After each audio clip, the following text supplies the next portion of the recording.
It is 2 o'clock. If everybody please take your seats. And the April 7th meeting of the Community Services Committee is now called to order. If I can have everybody please rise for the Pledge of Allegiance. I pledge allegiance to the flag of the United States of America and to the republic for which it stands, one nation, under God, indivisible, with liberty and justice for all. All right. Public notification of this meeting has been published, posted, and distributed in compliance with South Carolina Freedom of Information Act. Sarah, that's accurate? Yes, sir, it has. All right. And if I can get a motion for the approval of the agenda. I'll make the motion. All right. I'll second that. Thank you. Can I call the vote on that? Any objection to moving forward with the agenda? Seeing no objection, the agenda is approved. And now moving into the approval of the minutes, may I get a motion to approve the minutes from the March 3rd, 2025 meeting? Oh, Don't everybody jump at once. motion? Oh, Motion. all right. All right, Paula makes a motion. I'll second All right, it. Tab makes a second. Any objection to the approval of the minutes from March 3rd? Seeing no objection, it is approved. We'll open up the public comment period, which is 15 minutes. Looks like we only have one individual signed up here. That is Kevin Dukes. If you please come up.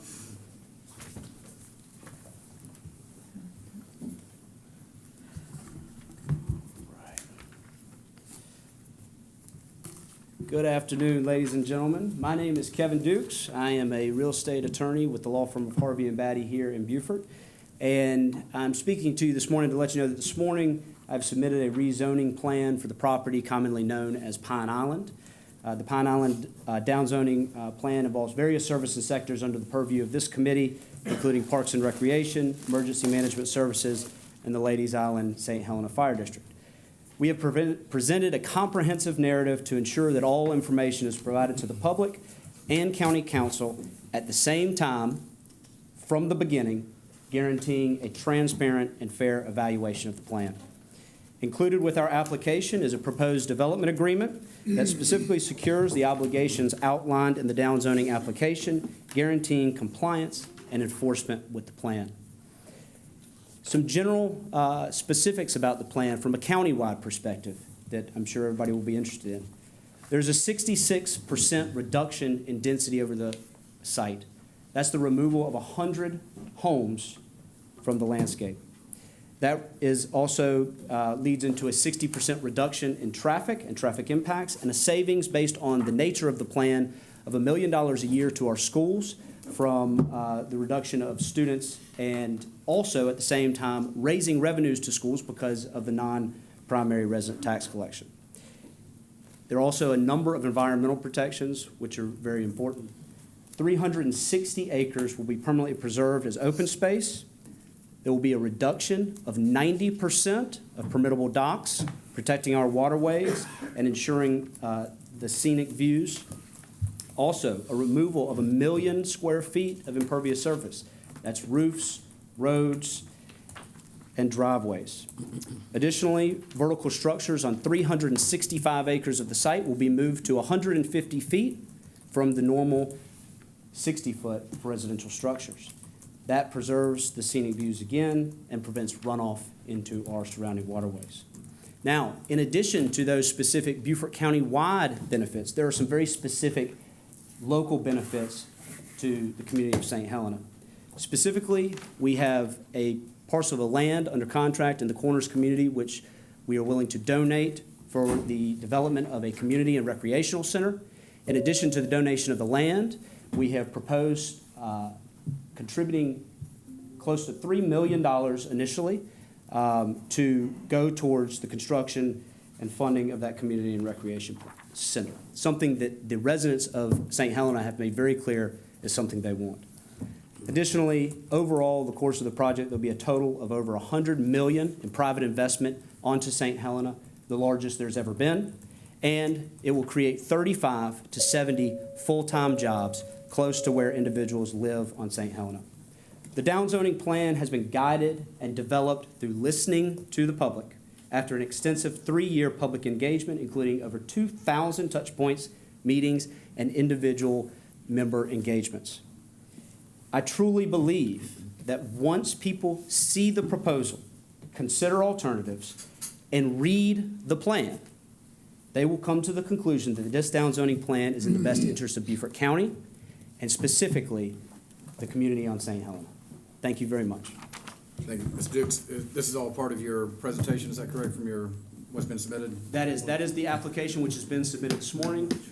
There's part of that is also a development agreement, which is an attachment, and we'll also be able to send electronic copies to everybody as well. All right, thank you. Mr. Chairman, I have Yes. a question. I Yes. didn't hear him. Just one thing, if it's okay with you. That's fine, we got 15 minutes. You said something about docks. Can you tell me about the dock, 90% docks, what'd you say?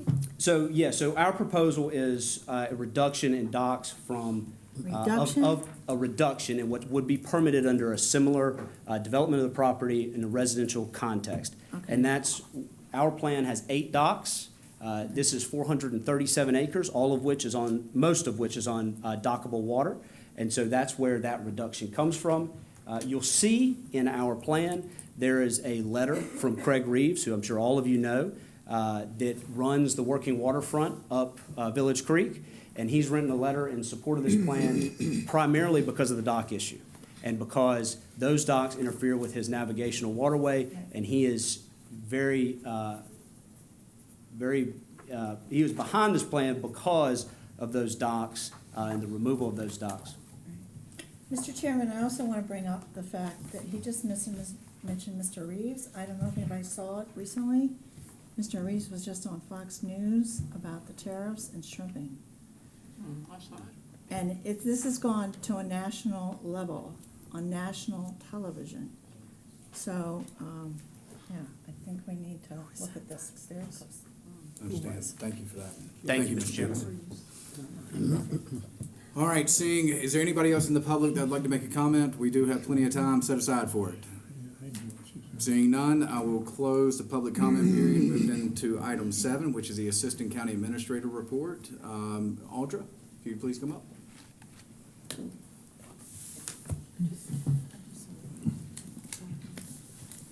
How are you doing? Good afternoon, Mr. Chairman and committee members. For my report today, I have asked Beth Cody with Disability and Special Needs to provide a PowerPoint on the programs and services the department provides. Beth Cody. Hi, Mr. Chair, Council. It's so nice to see y'all all today.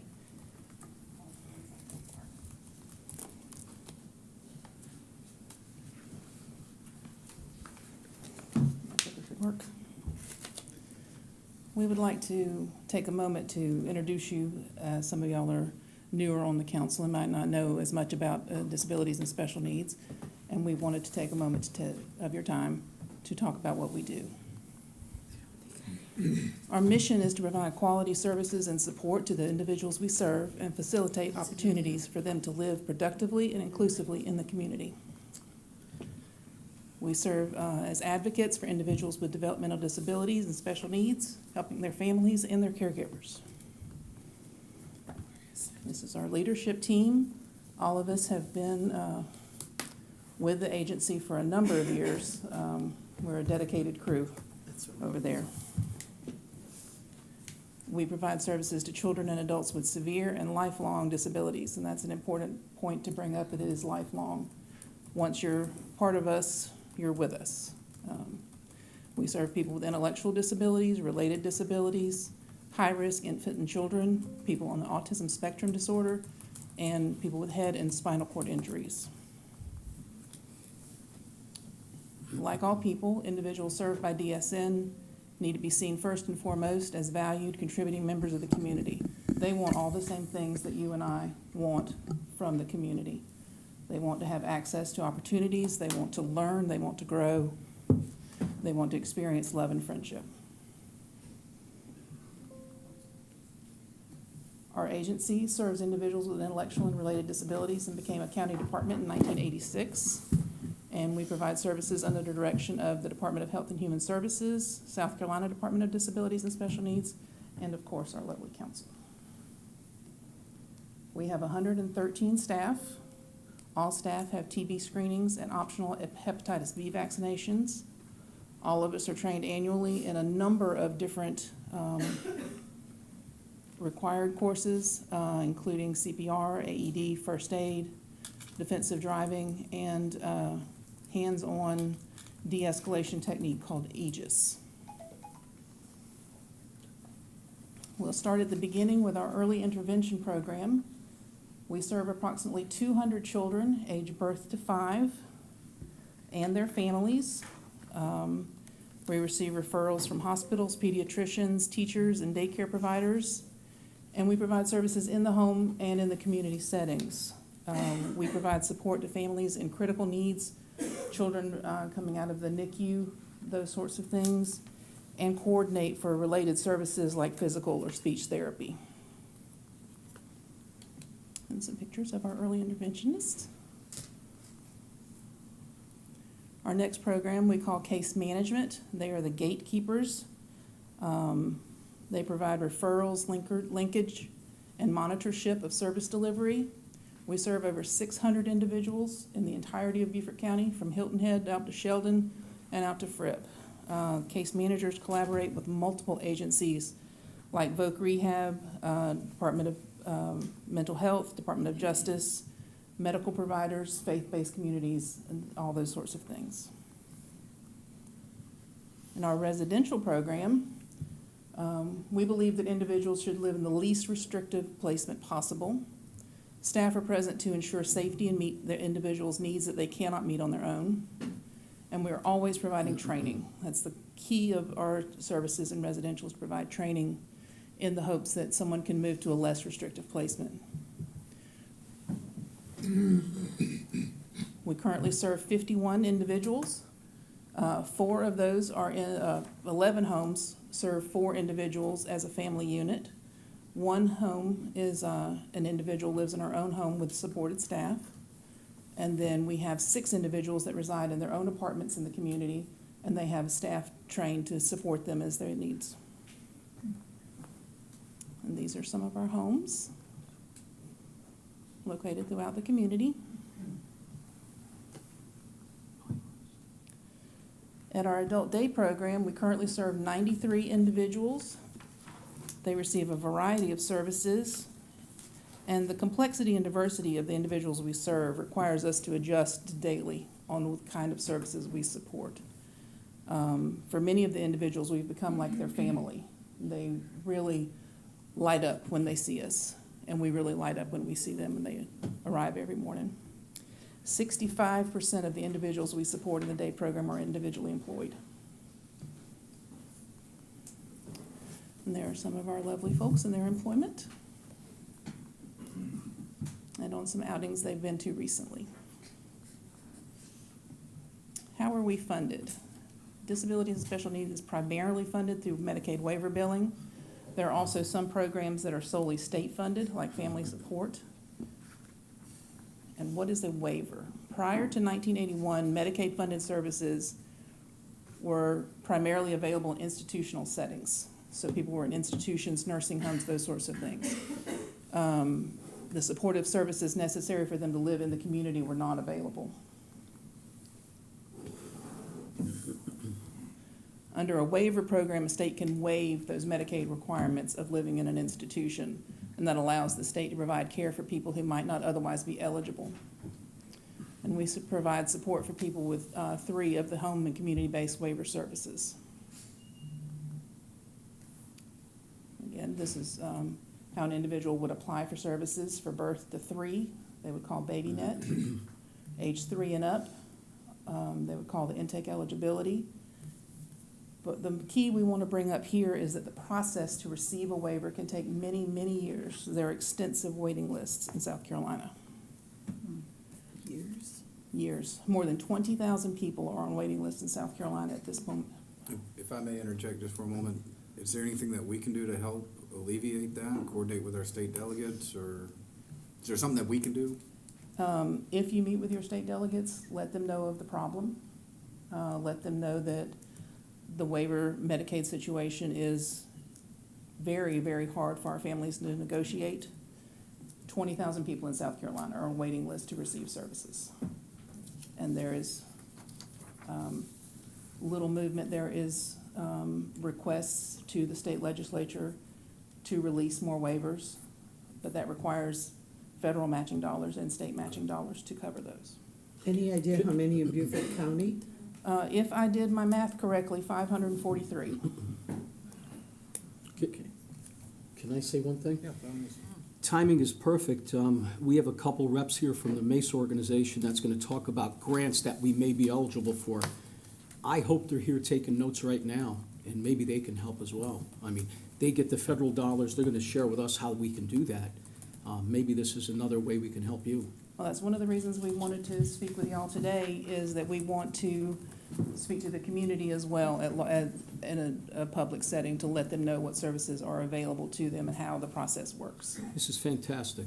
And you're sitting with another group of individuals too from the Beaufort Jasper Housing Trust that put their thinking caps on as well. I mean, they're quite creative, so thank you. Oh, you're welcome. But there are approximately 1 in 6 children identified with some sort of disability. So if you don't know someone who has a disability, they're in your neighborhood, they're in your Sunday school, they're at your baseball game. The prevalence of autism in the general population is 1 in 36, and it's nearly 4 times more common in boys than in girls. We collaborate with Beaufort County COSA, Coastal Empire Mental Health, Beaufort Memorial Hospital, all sorts of agencies to try to make sure we're wrapping services around the individuals that need us. We are the only disabilities agency in South Carolina that is a county department, and that is thanks to the work that was done by county council many years ago to absorb us into the county department, county as a department. We have an advisory board, a non-governing team of volunteers. We have a human rights committee. They protect the people receiving services to ensure that we're providing the best quality services should there be a need for something like an invasive procedure or something like that that our folks can't perhaps articulate as well as others in the community. We want to ensure that they're receiving the best possible care. And we also have the ABLE Foundation that supports us. They are a 501c3 organization that meets the needs of many people in the community that are struggling to find other places. So moving forward in our day program, we want to increase employment opportunities. We want to increase community inclusivity and promote the independence of our individuals. For our residential program, we want to continue to promote self-determined choices, healthier lifestyles, and increase the opportunities for residential care. And for our case management and early intervention, we want to continue to identify and serve more eligible individuals and increase our collaborative efforts with the local providers. There are constant and continuous changes in federal and state guidelines. We struggle with workforce stabilization. We want to see educational opportunities for our staff. And we want to help people in the community to understand what DSN and what we do. Because if you understand, you relate. If you relate, you are likely to be more sensitive to the needs of the individuals we serve. As client stated to our day programs director, Terry Geithner, that I have a different ability, not a disability. So it's important to remember that our individuals have very strong opinions. And how you can help. Promote the presence and importance of the services DSN provides, perhaps volunteer on a board or committee. And again, we want to thank you, County Council, for the things that you do to support Beaufort County citizens who have intellectual and related disabilities. Thank you for that update and sharing with what you do. Are there any questions? Anybody? Yes. Larry. Not a question, Mr. Chairman, just a statement. I've been following the work of them, DSN, for 6 years now. They have an exceptional program of residences that they've created for the 94 people in the program that live there. Those pictures came up and went pretty quickly, but if you had a chance to look at those, the quality of the experience there is really exceptional. It's a department that we can be quite proud of, and I offer my congratulations to everyone over there. Thank you. And we would very much like for y'all to come by and visit our day program at some point in time, perhaps visit our residential homes and see, meet our individuals, your constituents as well. Anyone else have any questions or anything? I'm glad you offered that because I actually got an impromptu tour when I was doing some work over there, and it's a very impressive facility and program. So I had a question about the Medicaid, and when you're eligible for Social Security, is it the chicken and the egg? If you get the Social Security, say you have a child who has disabilities, and then which comes first? Do they have to try for the Social Security first? They have the Social Security that allows them to have The Medicaid services. Okay, So so, and that's probably a waiting list too, isn't it? I would imagine Social Security's waiting list is pretty high as well. Okay, thank you. Any other questions? Thank you very much. Yeah, thank you. Audrey, is there anything else from your Assistant County Administrator report? No, sir, but I would like to point out a few members of the leadership team. We have Bill Love, he's the director of the department. Wanda May, she's the deputy director, and Cherie Scoggins, she is the manager for case management and early intervention. Thank you. Thank you. And that concludes my report. Thank you so much. Thank you so much for the update.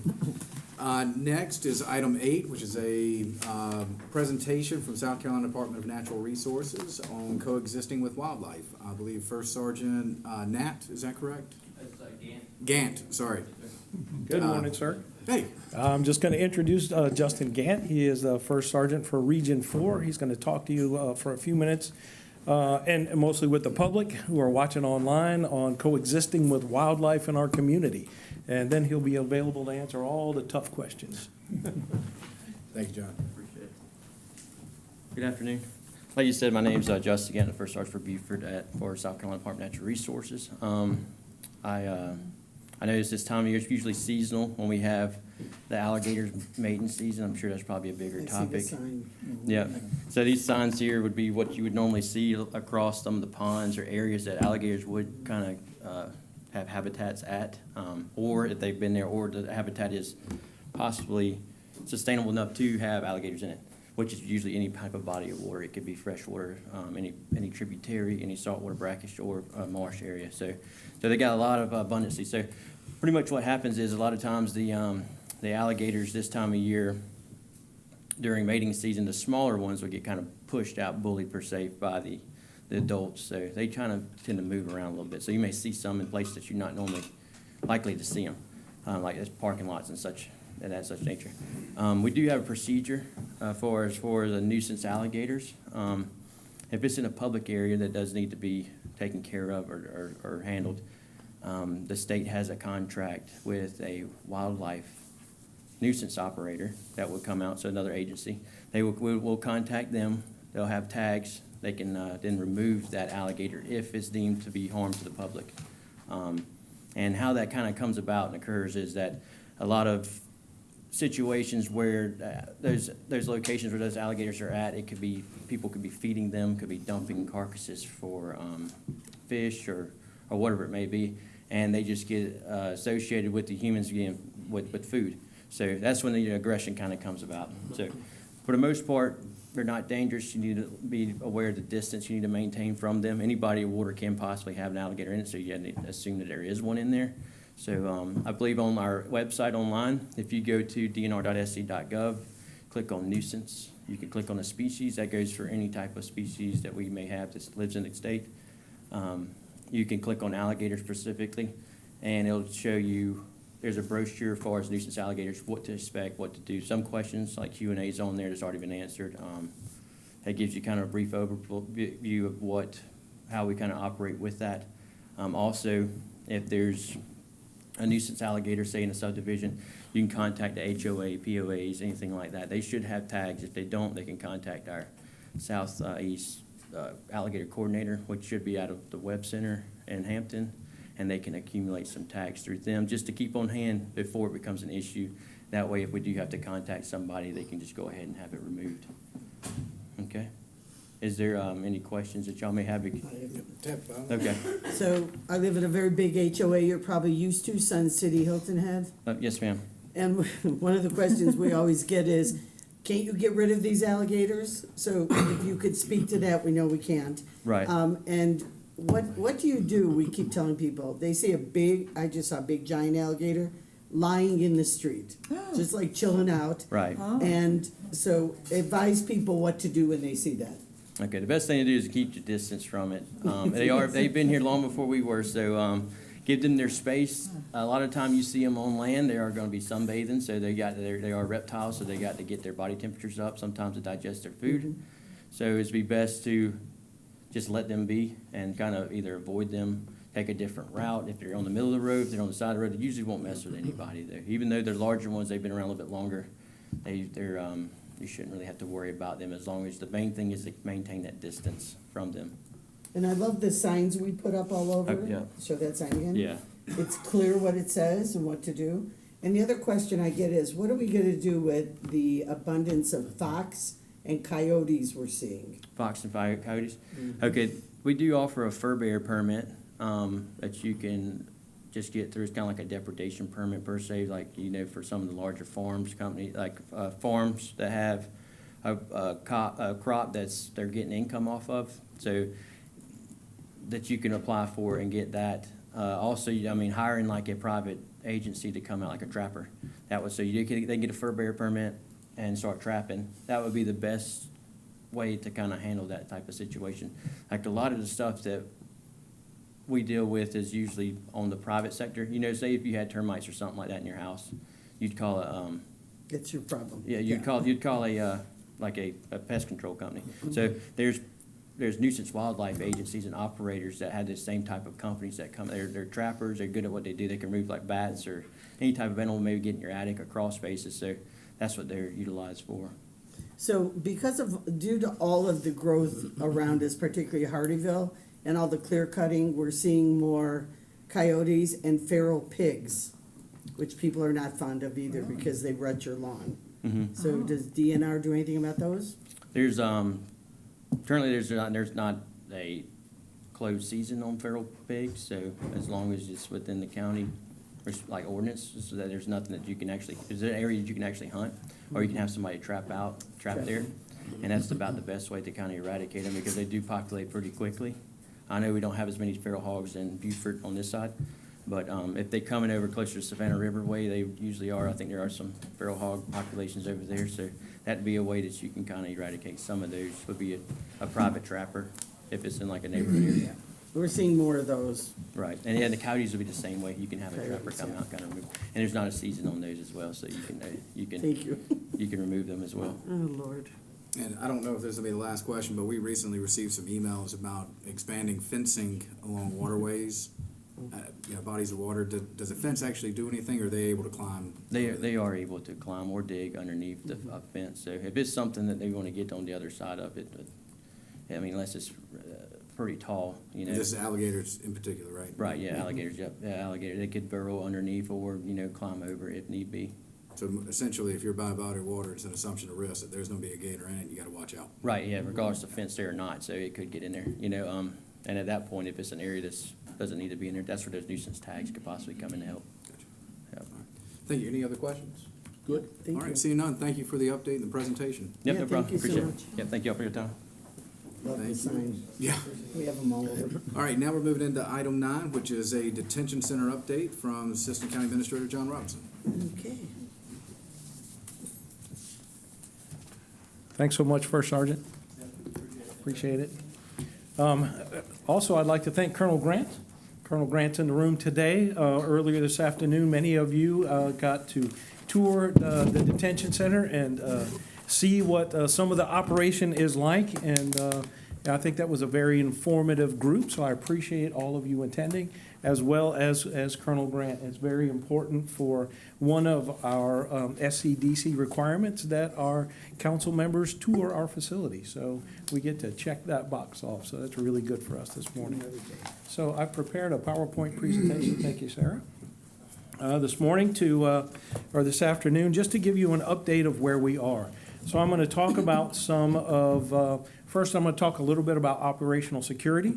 Then I'm going to talk about the mission of the detention center. I'll talk about some projects that we have underway currently, so projects that we were funding in the future. And then I'm going to share some photos with you about projects that are ongoing right now.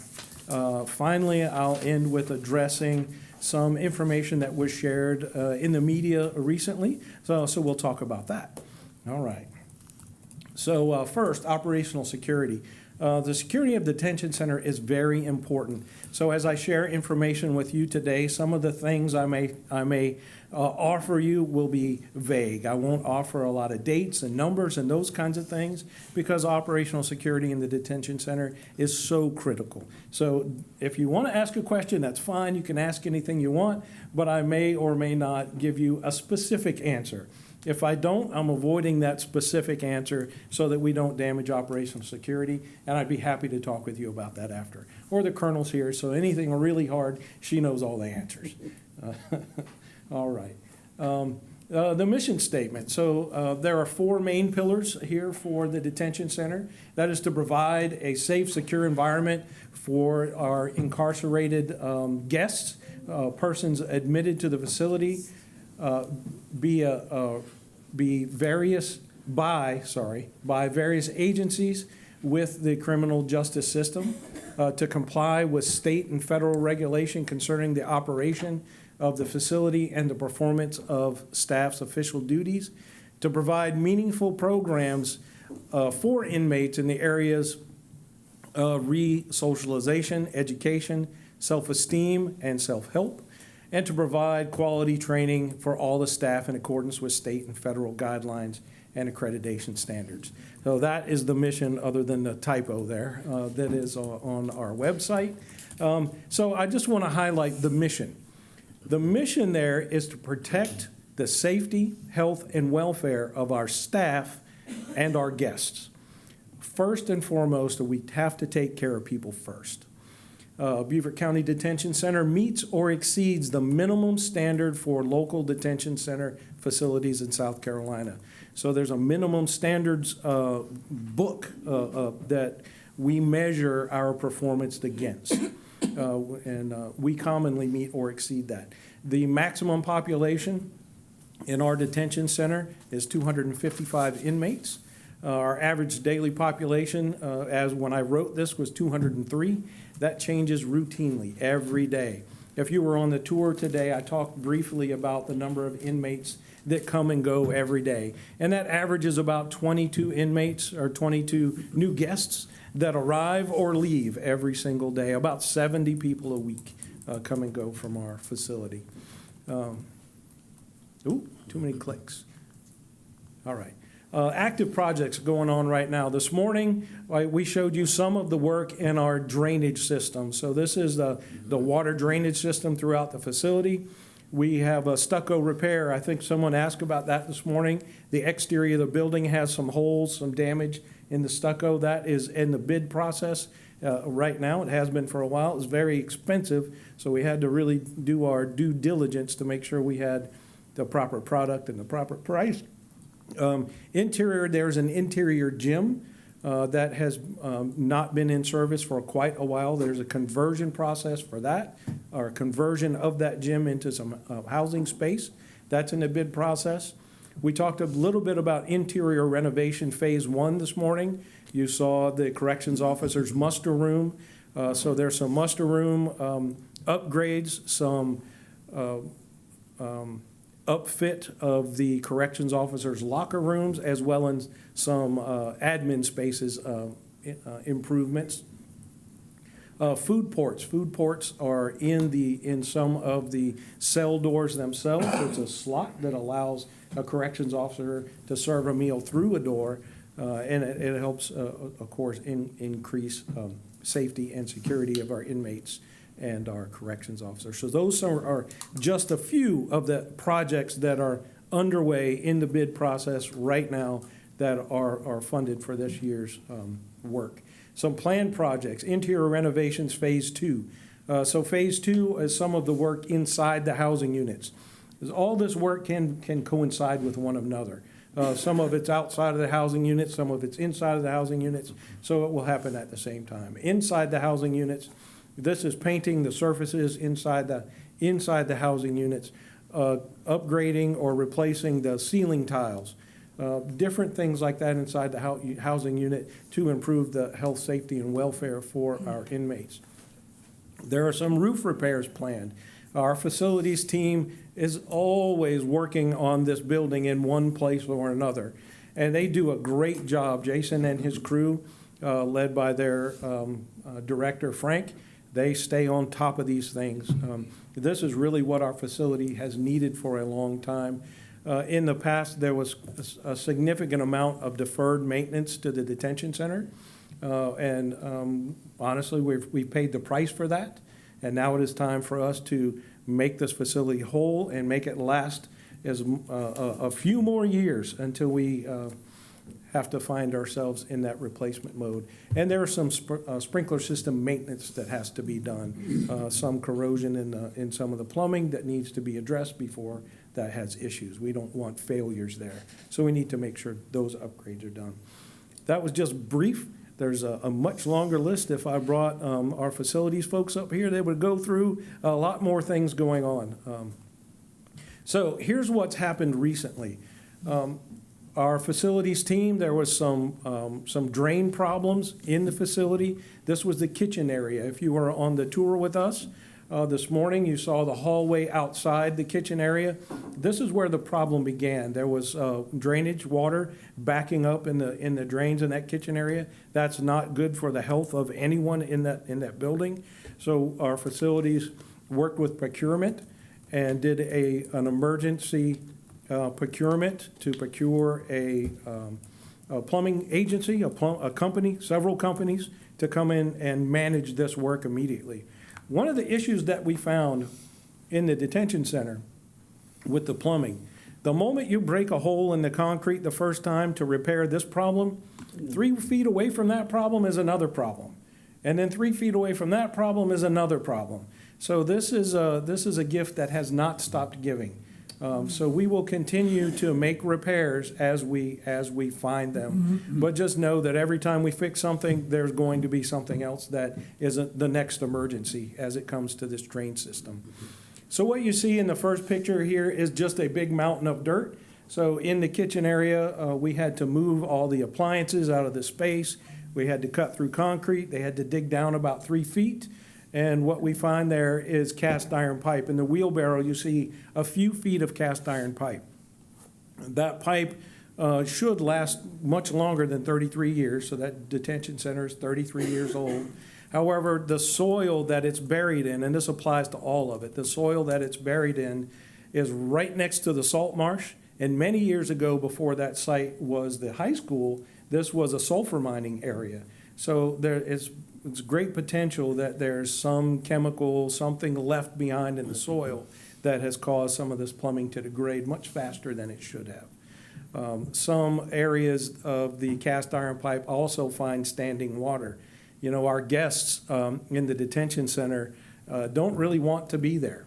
So they find ever new creative ways to damage our facility. And much of that damage is done by the plumbing. And anytime there's damage in the plumbing that causes a clog, we have standing water. Standing water in cast iron plumbing is not a great thing. That water needs to keep moving, or it sits in one place and rusts and makes more damage. So it's really bad. What you see, those little gray pipes going back and forth, that's electrical. So our plumbers had to tunnel. You see the big tunnel. They had to cut out all that floor and tunnel underneath as far as they could get to replace that plumbing. So this was the repair that started probably 2 months ago, and that has all been completed, repaired with Schedule 40 PVC, all put back together, new floors there. And if you went in the kitchen today or peeked through the window, you could see that all of that work is finished. But and there's those 2 spots in the hallway that we walked by. Those were dug up. Here's the project that's happening now. This is inside of Housing Unit A1. This is Tuesday morning, the morning that the construction began. This is a little video, and what you'll see in the video is audio's good. So I want you to note that I'll talk about it a little bit when the video's over. It's short.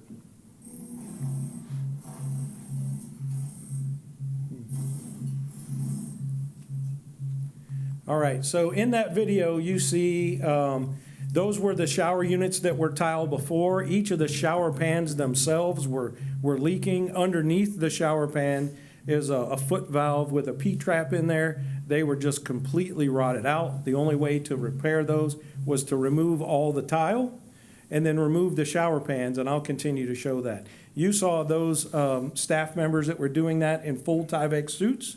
They were in full Tyvek suits because of the tile itself. Ceramic tile, when it's chiseled that way, breaks off in tiny little shards, tiny little razors.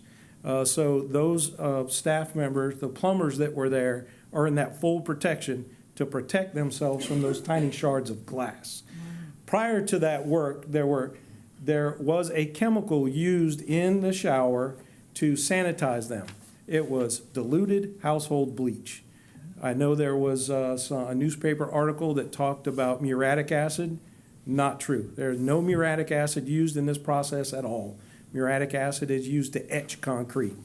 We're not etching anything. We're using jackhammers. So the only chemical that was used in there was diluted household bleach just to disinfect the tile. Again, that tile, when it's chiseled that way, becomes razor sharp. So we wanted to make sure that the staff members who were the plumbers, construction workers, and when I say staff members, not county staff, were as best protected as possible because it's very sharp. The next video you'll see, this is, again, our construction crew after the tile's been removed, and there's a little video there as well. There we go. Note the amount of dust.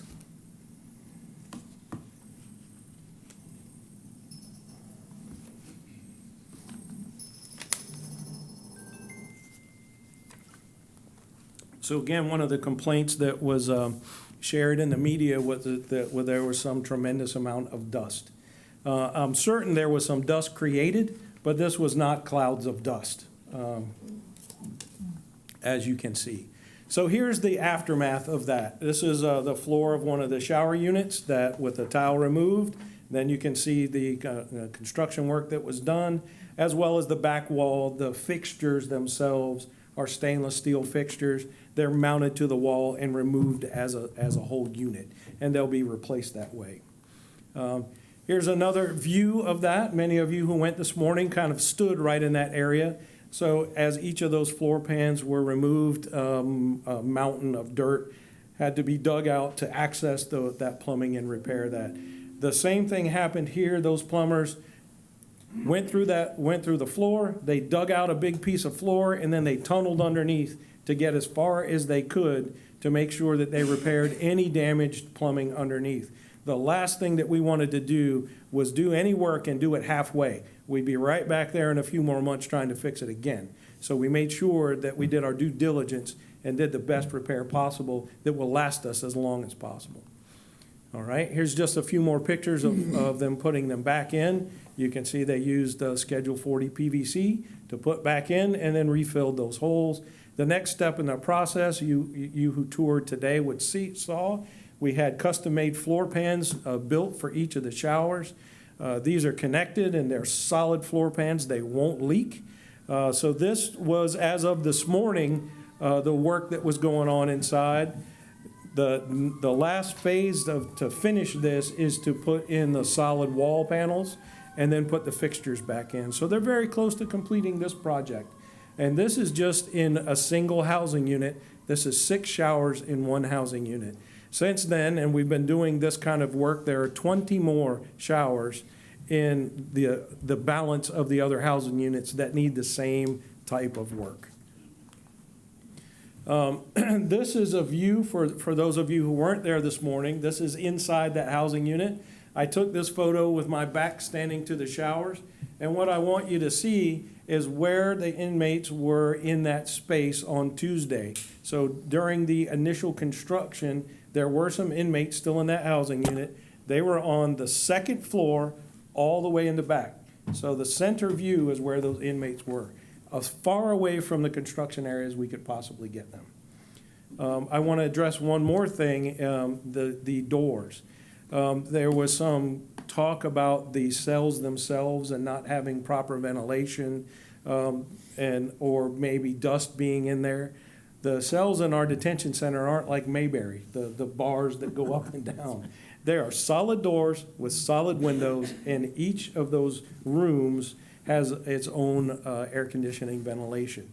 The housing unit itself has independent ventilation that's isolated from other housing units. So they're very careful. And there were some comments about food. You saw some of the used food trays this morning. This is food trays being delivered to another housing unit.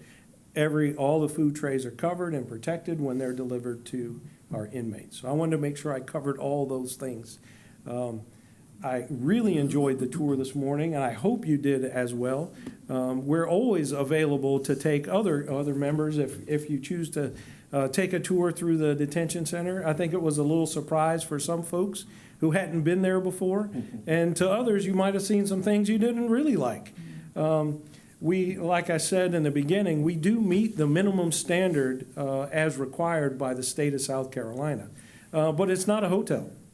It's not designed for that, and as I said, many of our guests who spend their time there find ever creative ways to damage whatever work that we've done to improve that facility. Are there any questions for me?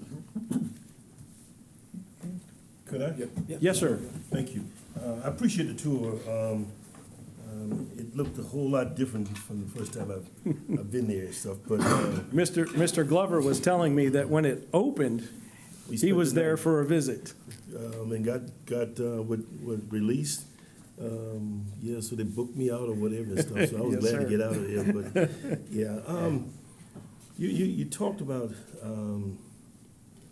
repairs that are being done currently. Yes, sir. And you also talk about, the future. Yes, sir. The detention center replacement and stuff. The repair that you're doing now, or you're attempting to do, immediately, is gonna restore that facility for how long? And the final question I have on that, in regard to that, is that detention center being placed on a list to be replaced X amount of years from now?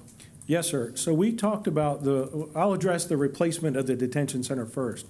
We talked about that during strategic planning. We talked about two major reasons we need to begin now considering the funding to replace that detention center. One of those is the condition of the facility itself. We will continue to find issues that are very costly to repair. The other is the capacity of the facility.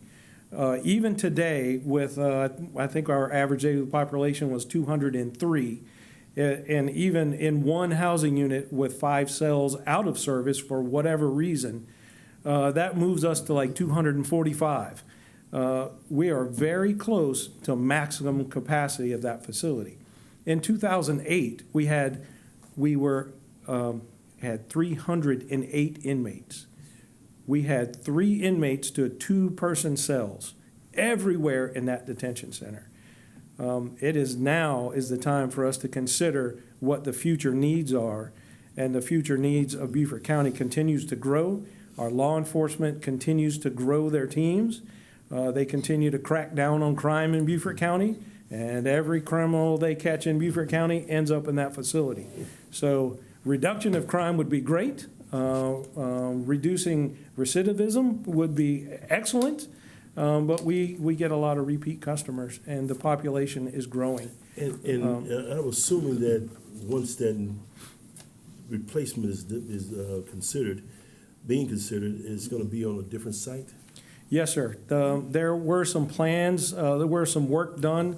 I can't remember the dates, but 10, 15 years ago, where I want to say maybe 2008, where we looked at this detention center and looked at options to grow the detention center on this site. It becomes very limited.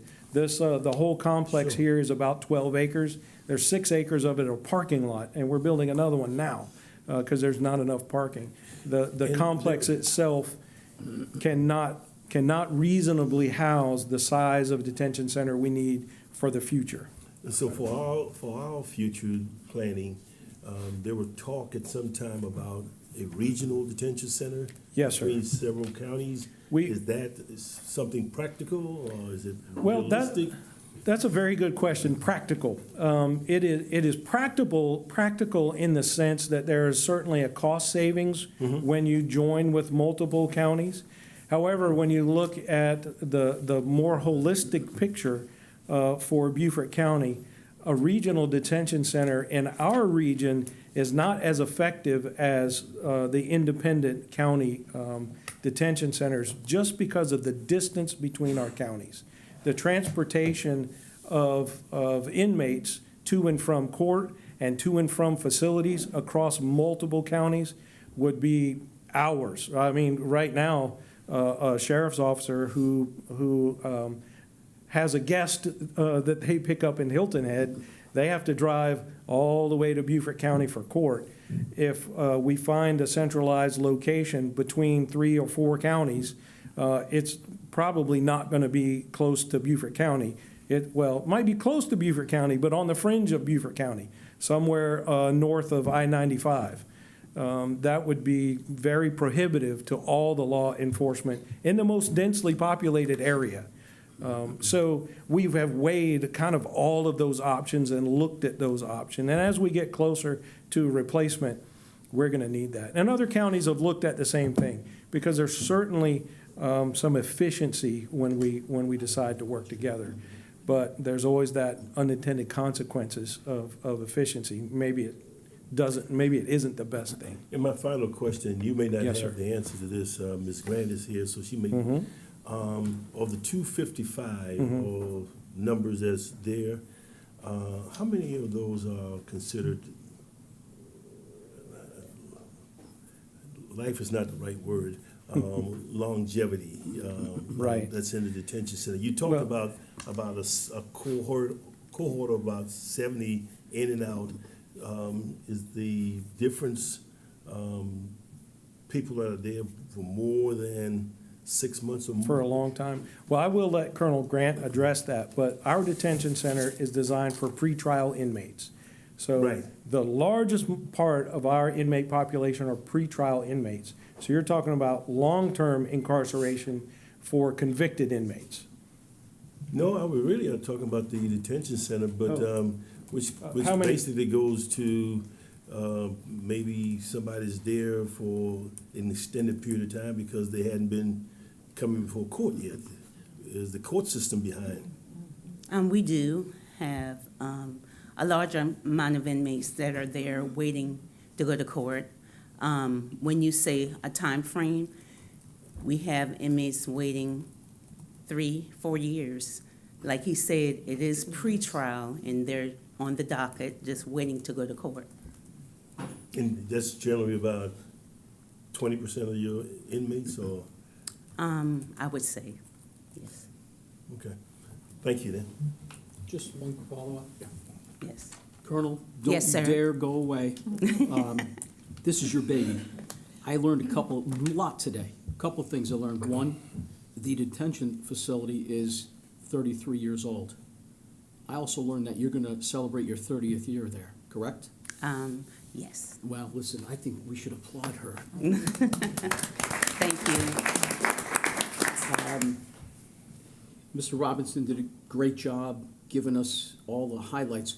What are some of your things that are most critical to you that you've learned over the last number of years that you'd like us to think about?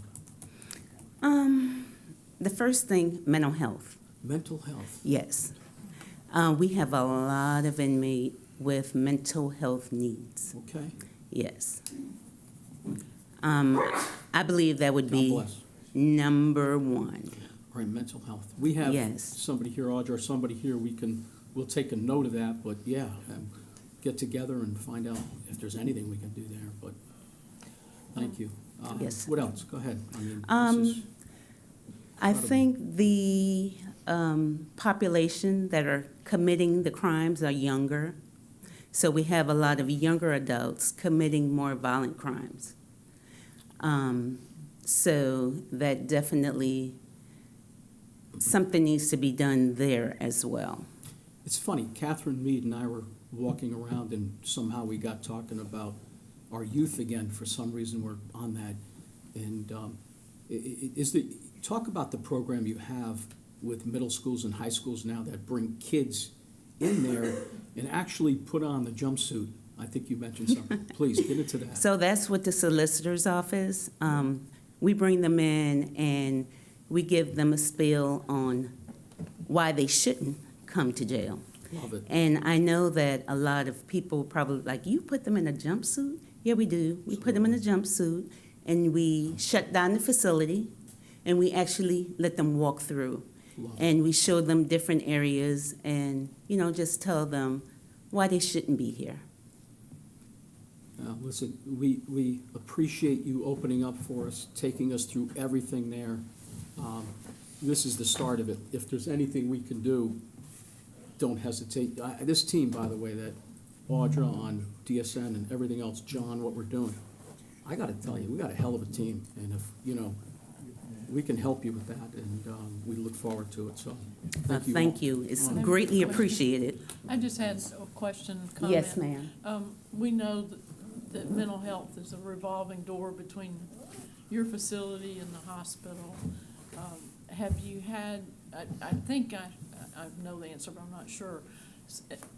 Y'all are coordinating better with the hospital on the mental? Oh, definitely. And did you get a counselor to work?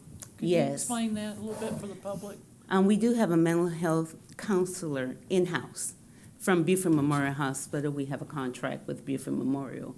And the greatest thing about having that contract is that Beaufort Memorial, they serve the same people that we service. So they're familiar with the same group of individuals, so That may need that mental it health? makes it much easier. Okay, great. Yes. Glad to hear that. We're close with Russell Baxley. If you talk with him, let him know, ask him to come to us and whatever we can do. Okay, sounds So, great. thank you. Appreciate that. Are there any other questions? All right, seeing none, we do have a few other presentations to get through. John, thank you for the update. Colonel Grant, thank you Thank as you well. all. And John, also, thank you for addressing some of those concerns that came up in the media. I just want to make sure that we're being proactive and assuring the public of safety. All right, thanks so much. All right, moving into the next presentation is actually from the Nancy Mace team. We got RJ Heap and Noah here to discuss some available resources from the federal level. If y'all could come on up.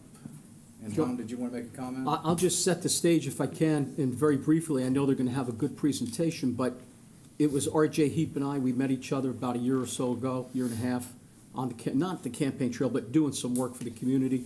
One thing that brought us together was stormwater. And he presented to me, there are so many things that we can get through your office, Noah, that I didn't even know about. So I know our staff is probably very in tune with what's going on, but myself and all the people I talk to day to day don't know it. So, Noah, when you do this, we're not only want to learn how we can do it, and by the way, if I'm not mistaken, Hank can address this, we're hiring a grant writer as we speak. That's good. Here at site. So my thing is, our work here, our work in conjunction with the town who has a grant writer, I think we're not only going to hear about stormwater grants today, but I believe this organization right here has other grants that we can probably get to, with what we just listened to the colonel about, and maybe DSN. So again, no, I'm putting you on the spot with a lot, but I think you're prepared. Yes, sir. Fair? All right. Yeah. So going into the reason why our office is big into grants is we're the 10th fastest growing district in the country at 435. There's some serious growth. And there was even a recent study from NOAA, or data from NOAA, for a coastal region from Jasper to Horry County. We're the fastest growing coastal region on a percentage basis in the entire country, more than Florida, more than anywhere else. So with that kind of growth comes a lot of needs. That could be infrastructure, transit, stormwater, a lot of issues that we're trying to tackle. And the Congresswoman does not earmark for fiscal reasons, so we're really active in the grant process. The mindset is if the funds are going to go somewhere, it should come to our district. And we believe it should come to our district based off of that growth. And so some of the examples of how we can help with these projects is the City of Hanahan Police Chief. He reached out to us, and he was, with some of this growth, they needed help with equipment. It was gas masks, it was other items like that. And he reached out to us and asked if we knew of any grant programs. As a federal office, we're afforded a research database where we can research and look into what is available federally. At the very least, we can let you know these are the programs that are out there, this is what's changing, and how we can support you in that process. So for this issue, we started researching. There's a program called 1033. It's a surplus program with the federal government, and you can log on to it, and it almost acts as an Amazon list where you can just go through your state officer, and they can pull some of these funds, but you have to apply for it, and once you get in, it's free. So we let the city of Hanahan know that. They applied, we got them in touch with the state contact, and they were able to access those items that were needed. Another example is DeVoe Bank, so conservation, we're a coastal district. This is a big item here. Is the largest seabird estuary in the northern hemisphere off of Walmalaw in Charleston County. They reached out to us and said, hey, what can you guys do? And we researched, we got in touch with NIFWIF, which is an act chartered by Congress under the agency NOAA, and reached out to them and worked with the NIFWIF. And as a federal office, we can be more empowered to reach out to these agencies and work with them, and found a grant that was eligible for this group. They applied. We wrote a letter of support from Representative Mason. They got the study to fund this, and the study was going to fund the erosion patterns to hopefully rebuild that seabird estuary. So that's some of the examples of how we can help in the grant process. And for stormwater infrastructure, that we have a flood finder tool that the grants writer from the city of Charleston was lucky enough to give us. And it's a really good tool that lets us know what resources are available, what tools are available at the federal level. But just off of some of the research here, with stormwater, there's EPA programs, the Clean Water State Revolving Fund, which is through the state office. About 80% of federal funds are allocated to the state office on behalf of the federal government. So those contacts at the state level we're often meeting with. We're meeting with them on almost a weekly basis, and you're trying to learn more about their programs.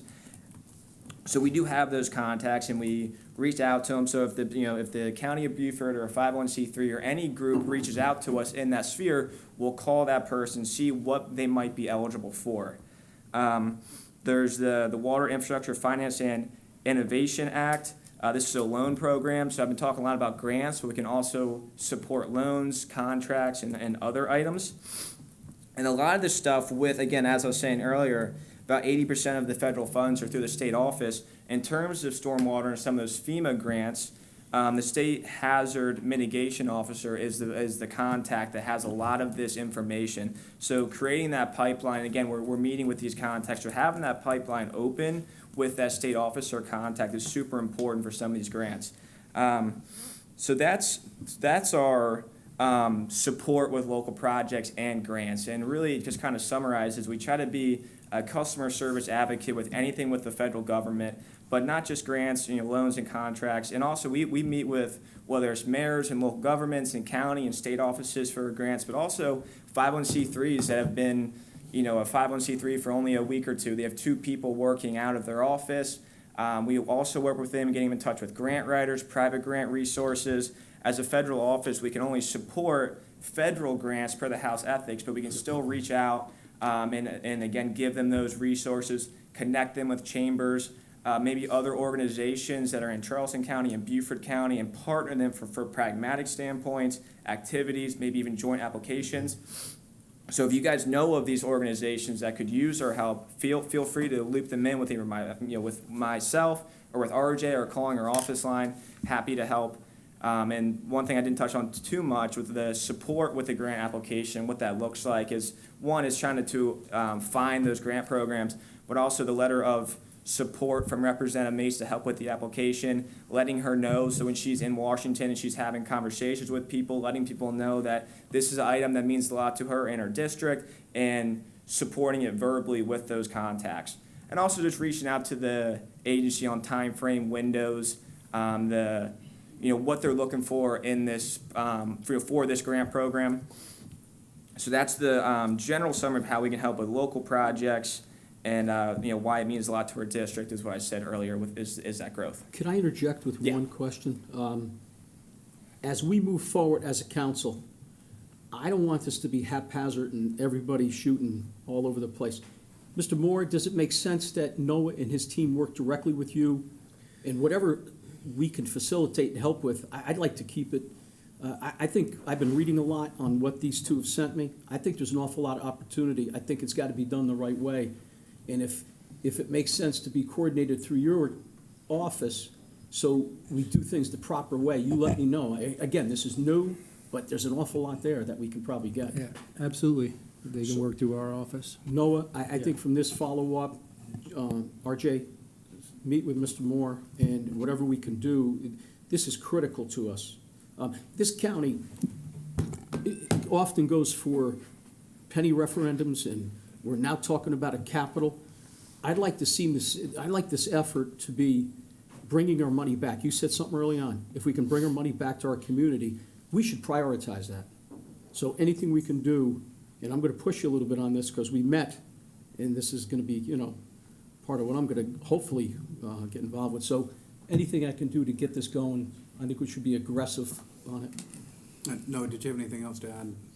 This is the last thing too, is outside of local projects, some of the things that we do here in the district offices, we have office here in Beaufort and also in Daniel Island, Charleston County, is we do with casework too. So this is for council and other groups. We work a lot with VA, IRS passports. If anyone has a passport and you guys are traveling and you're not hearing back from the Department of State, you're having issues with the application process, call our office. We have caseworkers that work on these issues, and can't promise anything. Just like with the grant projects, but we do have caseworkers that can work on these cases and hopefully get your passport for you. And we know people are traveling a lot, not just passports, VA claims and issues with the VAs. Any federal agency, we're happy to follow up on it.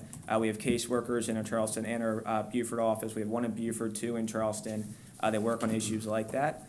And that's, kind of the overall summary of what we do in the district. Everyone knows what goes on in Washington. It's a bunch of, madness and craziness. Here in district, it's buttoned up, and we'd like to think we can move the needle more than they can in Washington because of that craziness. All right, any other questions or comments? Could I just make Yeah. a comment? Yes, sir, Mr. Noah, I appreciate it. One of the things that I do want to ask about is,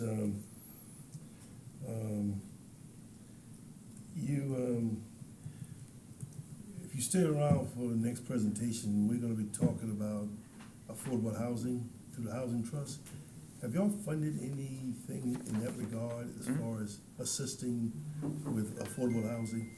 That is one of those issues that, when we look at our district, that's one of the 5 pillars of one of the main issues. And so what we do there is we're meeting with groups, whether it's the Humanities Foundation, Charleston Habitat, and these groups that the chamber that tackle this issue. So one of the ways that we supported with that was we met with the Humanities Foundation, and they reached out to us with this vision of building affordable housing in Charleston, and we connected them with LIHTC, the Low-Income Housing Tax Credit, and that's on federal dollars, and wrote the letter of support for that application. They were awarded it for $1 million. So that was one of those things where it's a competitive grant process. You have to write the grant, but that was how we worked on that issue. And so that is one of those ways. Okay, Yep. thank you. Yep. No, I do have one other question for you. I'm sure each one of these grants has different deadlines, but are there major deadlines that we need to be considering, quarterly basis? I mean, what should we be doing to make sure we're staying on top of it? Yeah. So, with the grant landscape right now, there is a lot of change. So that's something that we're trying to get our hands on. So we will let you know. And one thing I forgot to mention is we are going to do a grants newsletter from our office. This would hopefully kind of get everything more organized. And it'll just be the recently available federal opportunities. Like recently, US DOT put out the Safe Streets for All grant opportunity. I don't think many people saw that coming because there's some freezes there. So that's something that's new. We want to just make sure our district knows. So the grants newsletter is one of those ways, and we'll let you know of those timeframes. And if you ever have a question, reach out to our office because, again, we have contacts with these agencies and we can always ask. But the grants newsletter hopefully will just organize that. All right. Thank you so much. Yeah. Like I said, any other questions? Thank you both very much. Thank you, guys. Just Thank you. one comment, if I may. We have offered and they've accepted the grant writer position. Will be on board on May 1st. So Oh, wow. Way to go. so it's Excellent. good, and we'll get them connected important. with you all Wow. so we can be on the same page. That'll hopefully streamline a lot No. of things. Thank you. Just Noah, the last thing is you sent us a great many, 3 pages of grants. If you want to follow up and let us know, like Chairman saying, what is our time frame? We don't want to miss any of this. Yeah, Let's absolutely. hit the ground running with this, all right? Yes, sir. RJ, you good? Did we cover everything? I think so. All right. I think we're good to go. Thanh you. Thank I'm you. always here. I know it, brother. I know that. Hey, thank you all again. Thank you.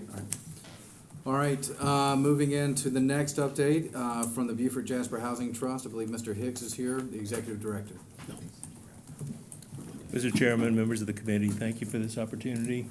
In the 1 year that I have been here, we have spoken with over 100 organizations and individuals, but not this one. So it's great that we have this opportunity to do that. Oh, it works.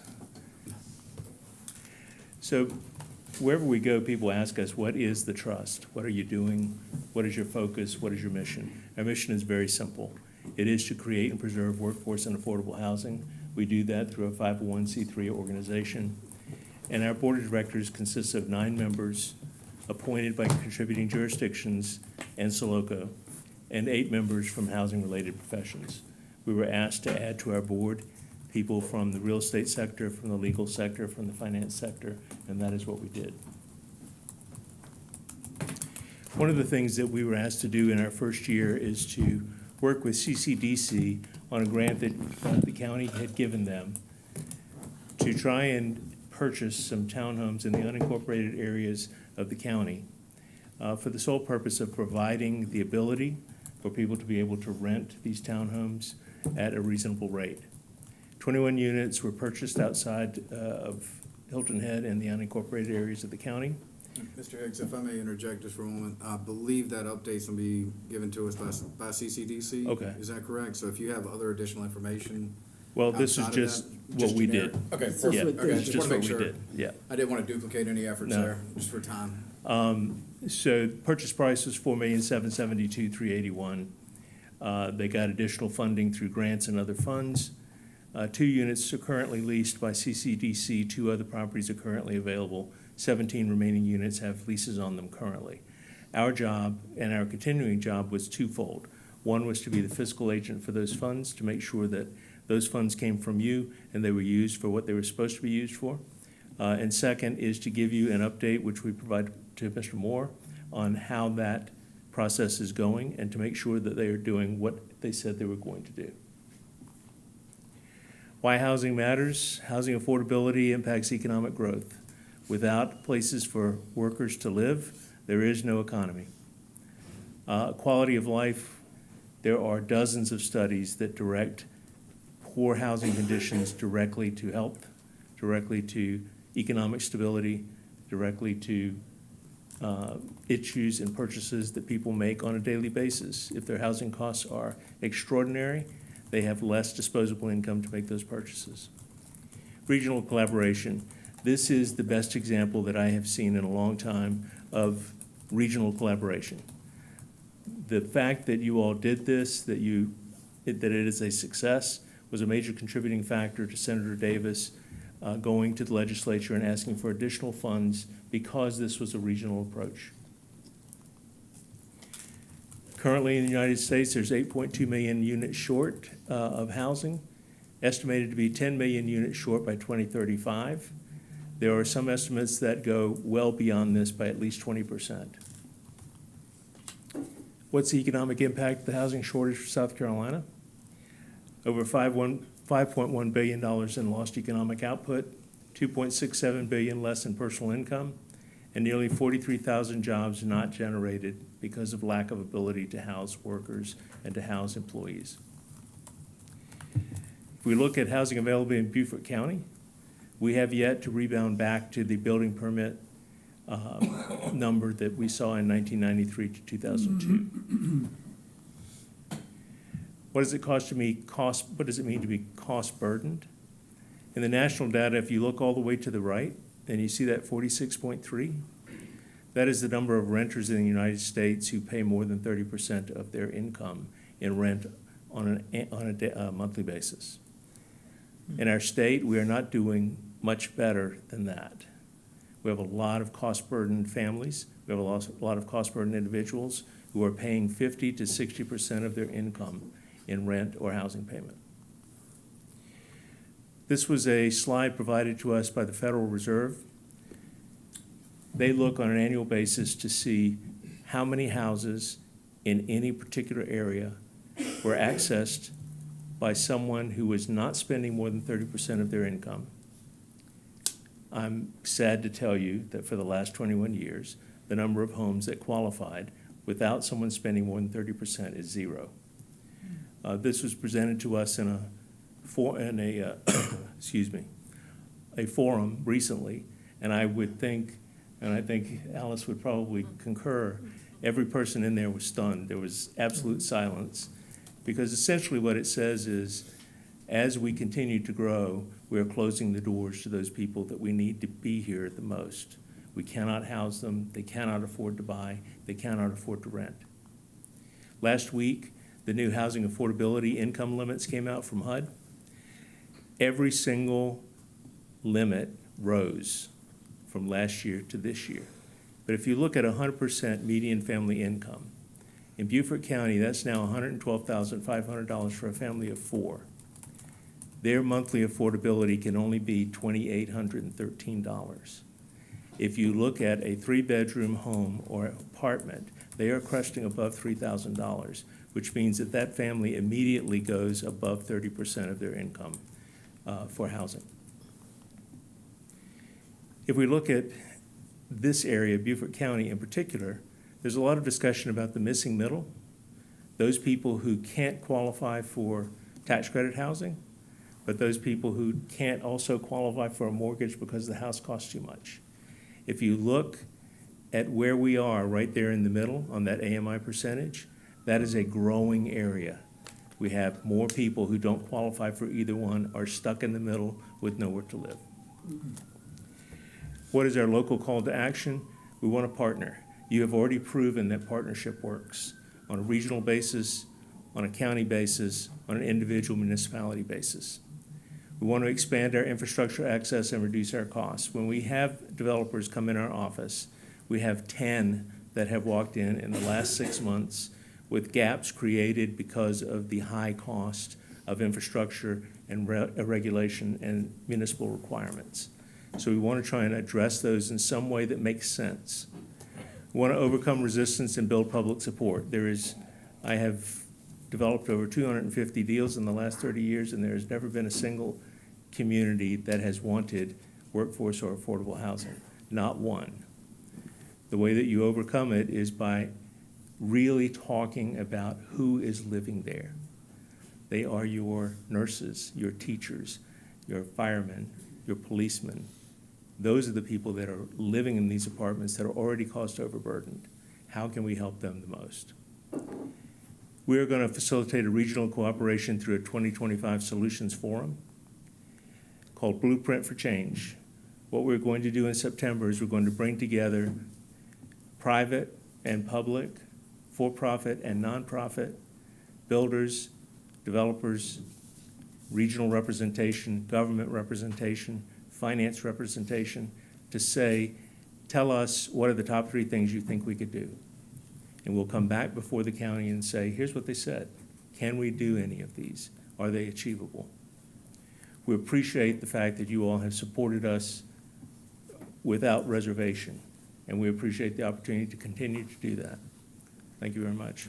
Thank you for that. Is there anybody that has any questions or comments? Yeah. I have a question. Now that the tax, accommodation tax, a percentage can be used, I would assume that would come, what the county would do would take that, is it 15%? Maximum 15%. Maximum, it would work with that through your organization, is my We thoughts, but we certainly hope so. I'm one of 11, but yeah. We certainly hope so. That would be a great way, because people are coming to us directly with their needs. That would be a great way for us to help, to try and figure out if this is something that you all want to do, if it qualifies for what you want to do. I think that'd be a great idea. As a screening body. I have a comment. So in that regard, I've asked our CFO, because we did talk last year and the year before, in compliance with the state law, of setting aside maximum 15% state aid tax, 15% local aid tax, which would have been $150,000 from each times 2 years, so that's $600,000. But I'm checking with our CFO to see if we set that aside. I don't have that answer, but we did make that commitment to set it aside for housing from the council. That would be a huge help, especially when you consider in this area, there are a lot of small developers who struggle to get financing, who struggle to get investment. That would be a great way to utilize those funds. Mr. Hicks, you made a comment that resonated with me. You said that overregulation essentially is creating an issue for affordable housing. Mhm. Do you have any suggestions for what we can do to maybe streamline that process or limit that overhead? I think that one of the major issues is time. So when something takes 6 months, a developer is normally already taken out a loan to pay for pre-development costs. The interest clock on that continues to run. I think that would be one area to look at. Can we reduce the time between an application and the time that you actually get a permit to move forward? I think the other thing that we need to look at is what makes sense. For example, we are working with the hospital, Beaufort Memorial, to try and figure out how we can create some housing for their staff, primarily to address their transitional nurses issue. But the big question there is, where could you put something that's in proximity to the hospital that doesn't cost you a fortune? So those types of questions, I think, and regulatory questions are the ones that we should sit down and talk about. And another, Yeah, no, by all means. well, if there's somebody else before me. Just one quick question.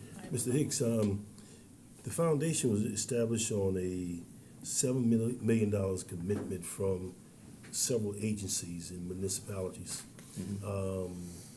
Where are we on that? Are we still on target to reaching that 7 million? Or do we have some municipality like the county may be behind in making those payments? So that commitment was made over a 10-year period of time. Right. The issue that was created last year was there was a question about how the intergovernmental agreement was structured. So there were several of the components of the trust that held back their funds until that problem got resolved. That problem, we hope, is resolved now.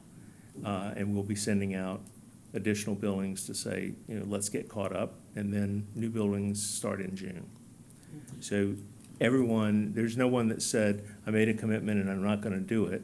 What they said is, I want the IGA to be finished and changed before we do it.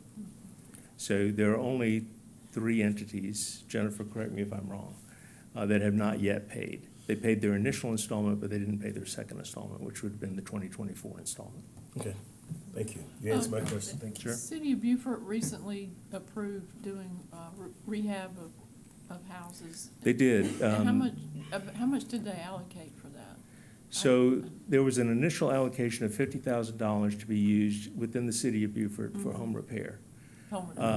We attended a work session where we were asked, what could we do? I agreed to take before our board a request for $100,000 to come out of our state allocation to match their $150,000 for a $250,000 pool. We're working on the applications now. They will be for people at 80% of AMI or below. So we want to hit the people that really need it. Owner-occupied. And we're very diligent about what it is we want to fix. We want to fix those things that present safe and healthy, or safety and health issues. But that's well on its way. Okay, all right. Owner-occupied, right? Yeah. Owner-occupied. Yeah, thank you. So if, with our ATAX money, if we were to give it to the trust fund, we could fix homes like that. You could.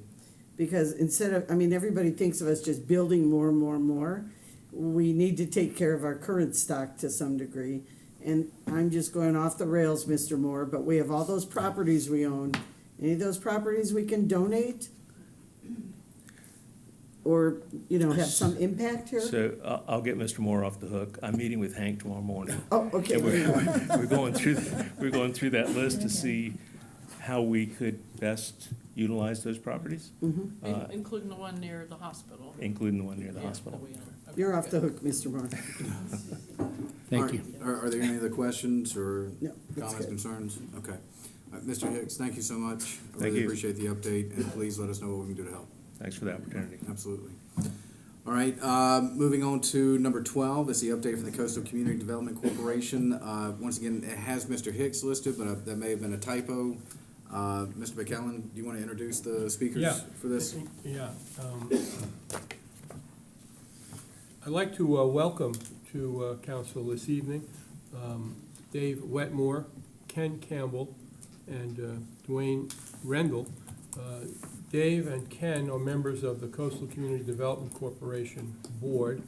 And Dwayne is a partner with Dave Bennett in a business that does housing here in South Carolina.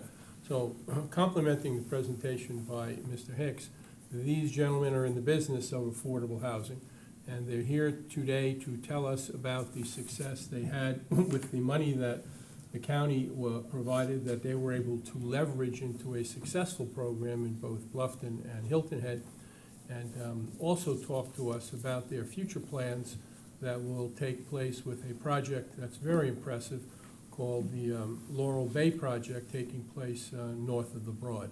So Dave is going to make the presentation, and Ken Campbell and Dwayne will be available for any questions anyone has as they finish this presentation. So Dave? Thank you, Larry. Mr. Chairman and committee members, I have to apologize. The pollen's gotten me, so my voice is much deeper than normal. But I think as Claude very ably demonstrated, we have a housing problem. We've had the housing problem in Beaufort County for, I think it was identified as a major issue 15 years ago. Nothing was happening. And so a group of local business people, some of us are retired, we look pretty young, but we're actually retired. And some community leaders decided, let's try and do something about this. And so we decided that if we were able to get the support of the county and the town of Hilton and other towns here, that we could possibly raise other sources of funds and go out and buy properties that are available for sale and dedicated them to workforce housing for 99 years. Now, this wasn't something unique or novel. It's been tried in other communities. Other communities did this. They failed to preserve them for 99 years, though. In fact, Aspen did this. I think they had a 15-year limit on it, and as soon as the 15 years was up, whoever owned the properties made millions of dollars, and they were off the market. So every time when we buy a property, it's covenanted for 99 years. That's probably going to cover my issue. That's certainly for sure. So what we did was we came to you. I think we were here in August, but I can't. My memory's not that great anymore. And we asked you for $600,000, and we said we think we can turn that into a multiple of that and buy properties. And so what we did with that, we actually, with your money, we actually generated $5.35 million through altruistic investments. We went to individuals and said, we will give you a 3% return on your money if you will try and help solve the housing problem. We also offered private mortgages at 6%, so that if an individual had $500,000 or more, we would give them a private mortgage at 6%. It used to sound like a great return. Then it didn't sound like a great return, and now probably today it sounds like a pretty good return. The market really wasn't good for us when we started doing this, because mortgage rates, instead of being 3%, were 7%. It makes it very hard to do. We also were successful in raising money from private individuals, pure donations.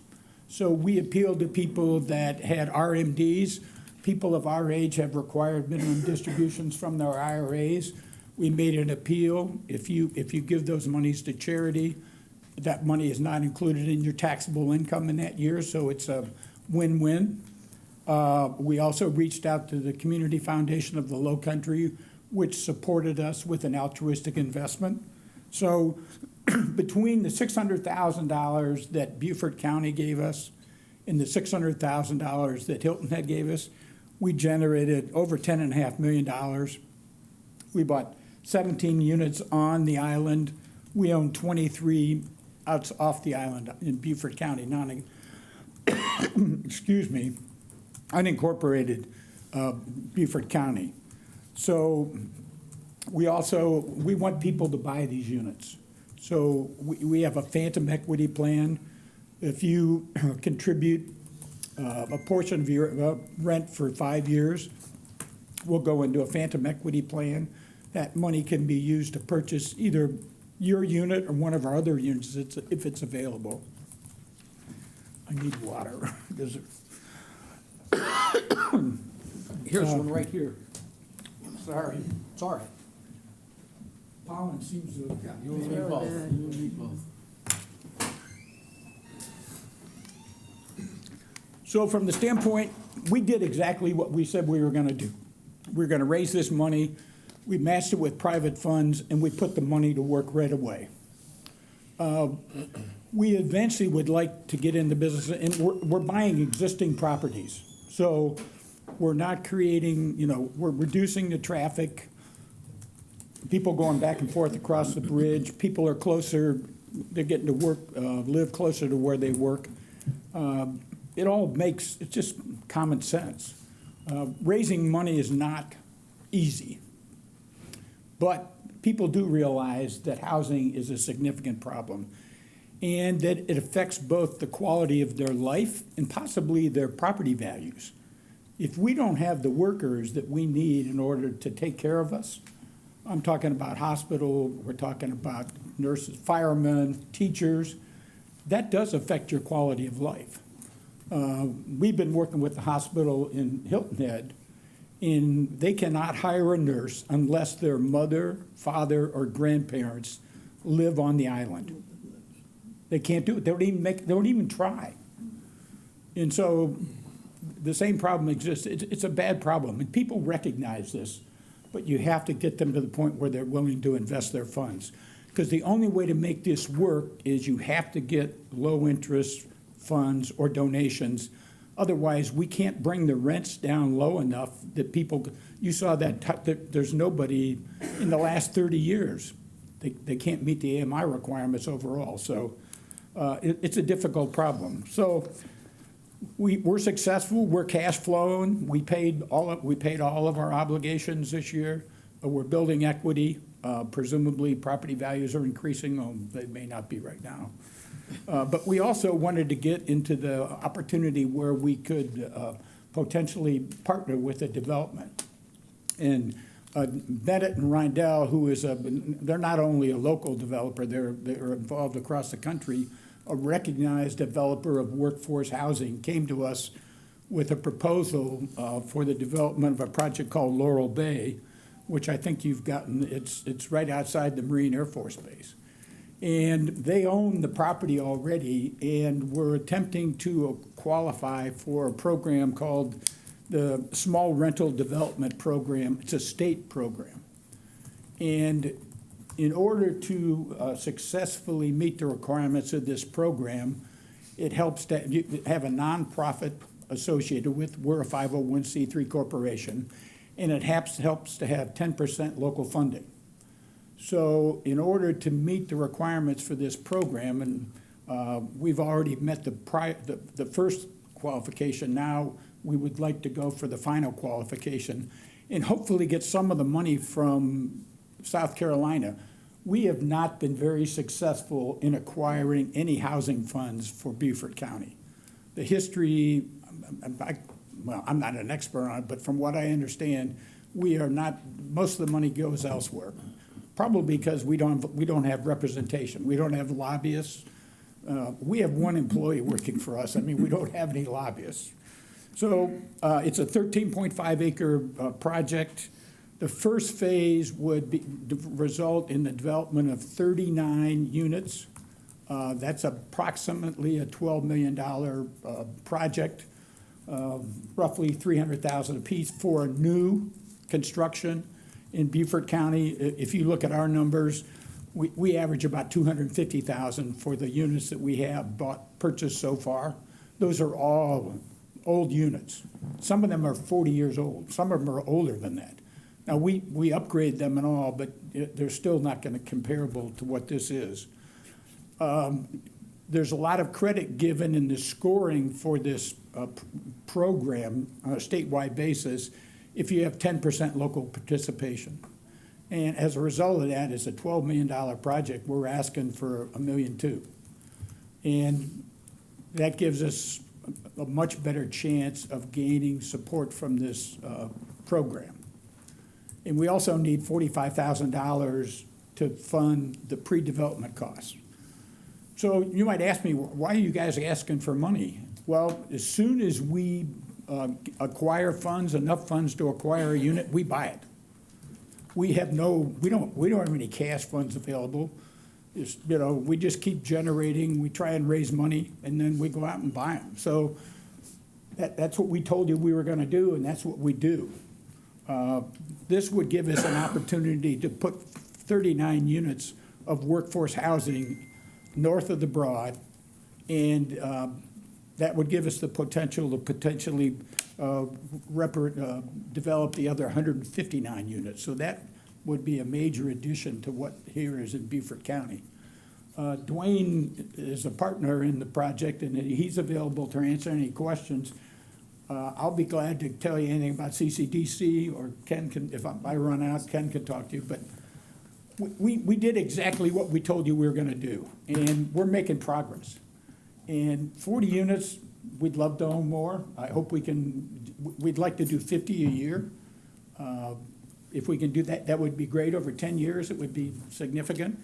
This is a project that can make a significant dent, and it's a quicker project. Dwayne, how long do you think it's gonna take to get, if this comes to fruition? Yeah, the applications for this financing through the Small Rental Development Program, which is done through South Carolina State Housing Authority. Applications are due in June, and then through a bit of a process, basically the awards would be made sometime early to mid next year, and then construction would start right after that. So figure 12 months for construction. So you could Units would be available by, early to mid 2027. Dave, can I get just a clarification? Yeah, by all means. Gentlemen, and with regard to the ask here, you have a $12 million project. You really need to show a commitment from a local government for 10%. But when you get that 10%, now you need $45,000 to due diligence, and then you need a $1.2 million commitment, not necessarily have the money by June. It could be in next year. Correct. But when you get that commitment, you then have the ability to file for a grant from the state so that all of the money that you spend, this $12 million, will be reimbursed to you so you can start the next part of the project with the money coming from the state. Is that correct, or am I off base on that? The way the SRDP program works, that $1.2 million would be a permanent investment in the Right. development. Right. So there may be other sources that CCDC or someone else may have access to that could effectively reimburse that, but the $1.2 million that would be committed. No, not reimbursed to us. Reimbursed, it gives you the ability to apply for a grant to reimburse you for the entire cost of the project so you can start the next portion of the project. It's possible. I'm personally not familiar with that. Yeah. Sorry. Dave, Alan Wolf told me that the local commitment of funds, that gives them the ability to file the application for reimbursement of the total cost, so that total cost can then be used to fund the next phase. So that was my understanding too. So I'm the vice chairman. Alan Wolf is the chairman of the group. He couldn't be here today because the Heritage, they work on the Heritage stuff. But that was my understanding of the program. And so when I walked in and asked Dwayne, I just confirmed that with him. And he had the look on his face that said, I'm not aware of that. So. No, I only bring it up so everyone can consider No, what you're asking for. it was the way the program was sold to us. So, I mean, it would be great if that's true. It seems a little illogical to me. I mean, somebody just doesn't normally give you money for the sake of giving you money. I mean, I think the project stands on its own. I mean, if you were to grant the $1.2 million, that's 40 units. That's a pretty good deal. Now, I'm gonna pursue this, but I don't want anybody to go under the. I didn't get the look that I expected, and we weren't able to confirm it with David. So I will get back to you on that. But the project stands on its own. This is a great project, I believe. It's a chance to put, and it makes a big difference. If we don't do phase one, we're not gonna do phase two. So, Maybe I can phrase it a different way. It would seem to me that when you make the application for reimbursement, if you don't have a government, local government commitment for that money, you can't even file the application. no, we can file it, but we lose, there's a scoring mechanism. Right, And if you don't have that, yeah. then you get downgraded. And last year, I understand, of the applications, only 3 were approved and by the entire program. Yeah. So there are only 3 of them, there's lots of money there. Yeah, the $1.2 million just makes it, the application for the project far more competitive and a much Right. greater likelihood of it being successful at receiving the balance of the funding through this SRDP program. Okay. All right, before you go, Tab, I just want to say we got 20 minutes before the next meeting, and we still have one more presentation. This was mainly to be an update on the 600,000. I know that's a huge ask. This committee cannot make any determination or action on that commitment. I want to make sure that you're coordinating with Beaufort Housing Trust Fund, Beaufort Jasper. But also, if you need to talk about the money side, I'd petition for the finance committee to be heard there. But I want to make sure that everybody this is an important topic. I'm not trying to cut it short, but I No, want to make we'll sure. do whatever we need to do. Right, but Yeah. Tab, you had a question? I was gonna say, you're gonna need to go through Claude of the Beaufort Housing Trust Fund. I love this is tax season. You should be putting out there, everybody shoveling their RMD to the charity. I mean, I do taxes with the ARP, and we always say, you can give your RMD to the church. You can give it to this. This would be the time for you to push it. So that's a great thing to do, and I'm glad you did it. And you're saying the 1.2 million, whenever you get through the trust fund, would not be reimbursable to the county? No, it wouldn't come to the county in any way. Okay. It would be an investment Got it. or a grant. Okay? Thank Any you. other questions? Are there any other questions? Like I said, I'm not trying to cut this short. I just want to make No. sure we're keeping a We schedule gotta here. keep going, yeah. And this is an important conversation. I know we can keep going on about it, but, So the next suggestion would be to go back to finance with the proposal? No, he's gotta go through Claude, the Housing Trust Fund. That's not what I meant. For the Yeah, county council president. yeah, I think for a county council presentation, a finance committee would probably be the best place to do it, especially when it's asking, Yeah. has a monetary amount attached to it like that. Okay, good. Yep. Thanks, Dad. Thank you for your time. Thank y'all. And like I said, I'm sorry to cut y'all short on that. Let's get to the last presentation here. Dale, thank you for your patience. Thanks, Ken. Thank Thanks, you, Elaine. gentlemen. Appreciate it. This, item 13 is a presentation on the United Way's 211 system. Dale's here, the president and CEO of the United Way of the Low Country. Thank you. Thank you, once again, Mr. for your Chairman. patience. Do you mind if I hand these out real quick? Yeah, by all means. Thank you.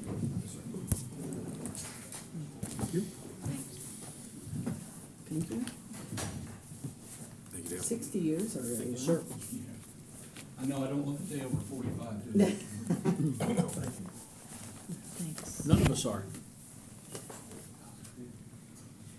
So I wanted to take the opportunity to, standing here, to give you the packet on the United Way. It's a general packet. The stuff on the left-hand side of that folder is why we do what we do. The stuff on the right-hand side of the folder is what we do. We're not going to talk about the whole folder. What we're going to talk about is this little packet. The rest of it you can read on your own. But essentially what that folder says and what Mr. Hicks and Mr. Wetmore said and what you all already know is it's expensive to live here. It costs a lot of money. 34% of households in Beaufort County cannot live here without some form of assistance. 211 helps people find that assistance. 211 is a phone number that people can remember, much like 911, that they can call and they can find the assistance they need, whether it's rent, child care assistance, food assistance, whatnot. This is an ongoing service that operates 365, 24/7, even in a disaster. When Helene hit on the other side of the state, which is where our call center actually is, 211 was down for 20 minutes because our calls got picked up by New Orleans, Louisiana, within 20 minutes. During Helene, 17,000 people were helped through the 211 system. It's a very critical service that we provide to our community. Again, 34% of households cannot live here without some form of assistance. That's 34% of households that could utilize the system if needed. In disaster, that number goes through the roof, right? Because everybody's trying to find information, they're trying to find resources. For many years, this service has been paid for by the Beaufort County Sheriff's Department. This was recently, that funding was recently pulled away from us, and our United Way does not have it in our budget to carry the burden. That is, it's a small amount, it's $10,626 per year currently. I say currently because over the years, if call volume increases, the cost is going to increase. Currently, that cost is $10,626. We could really use your help in covering the cost of that service. Are there any questions about what that service offers? Okay. So in fairness, 211 is a number that people can call to get assistance and find the services they need. They can also go to sc211.org, or they can send a text message to 211-211. Multiple ways to get referrals that they need so that they can exist in our community. So any questions whatsoever? Comments? The funding was essentially pulled from y'all like mid-budget, correct? Yeah. Or mid-budget season for us. Yeah. So y'all had And to for pick us that- as well. So y'all had to pick up the tab on that. Yeah, fund. funding ended in October. Okay. And our fiscal year starts April 1. Okay. And how long has the county been funding it? To my Or knowledge, Sherwood? since 2008, a long time. Since 2008? Yeah, Okay. and I got no heads up and we got no explanation, so it was kind of a gut punch. So is this an annual amount, 10,626? Yes, ma'am. Okay. And I know, once again, this is in the finance committee, but I Yep. wanted everyone to be aware of that service and be aware that the funding was pulled from it. I believe, I know I've talked to Pinky, our CFO. I think she's looking into possible routes to maybe cover that. Yeah. Does this need, I know this is just presentation for informational purposes only. Is there anything that needs to come out into a finance committee on this, or is this below a threshold that can be handled internally? If we want to do It's gonna this? be part of the budget. Yeah. Yeah, we'll probably recommended, some recommendations regarding the request, during the budget workshop. Okay, on Wednesday? Okay. So just for Dale's sake, that would mean funding would come in July, because we're talking about the next budget. Correct, depending on this works, yes. Just so you could take a breath with that. Got it. Okay. Thank you all for your consideration. Yeah. Thank you. Thank you, Tom. And Dale, thank you for your patience. Thank Because you. his budget runs April, he said. All right, is there anything else to come before this committee? Seeing none, this meeting is adjourned at 3:47. Hey. Try to give everybody a bathroom break in there too for the next meeting. Very-